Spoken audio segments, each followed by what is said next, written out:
Organisasi keagamaan yang menanamkan dirinya Gerakan Fajar Nusantara atau Gavatar terus menuai protes dan kecaman dari banyak masyarakat. Bahkan kampung pemukiman ex-Gavatar di Kalimantan Barat diamuk massa yang sudah mengetahui bahwa organisasi tersebut banyak terjadi penyimpangan dan terindikasi radikal.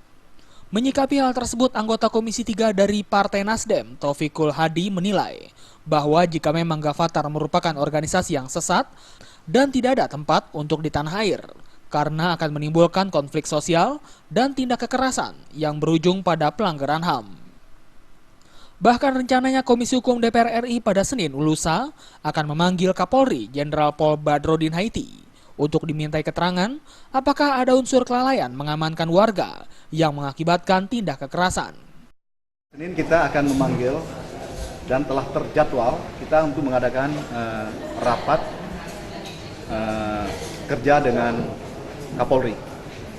Dan di dalam itu akan sejumlah isu kita akan mengangkat. Di antaranya kami akan mempertanyakan tentang persoalan Gavatar ini. Tak hanya Kapolri yang dimintai keterangan oleh Komisi 3 DPR RI, Ketua Komnas HAM Nurholis menyarankan agar Menteri Agama Lukman Hakim harus menjadi mediator antara masyarakat dan Gavatar agar tidak terjadi kekisruhan. Yang memang sudah diberikan oleh Tuhan kepada kita, memang kita harus terus berpikir. Karena memang kita ini macam-macam, ada suku saja berapa, bahasa juga terus. Keyakinan tubuh berkembang.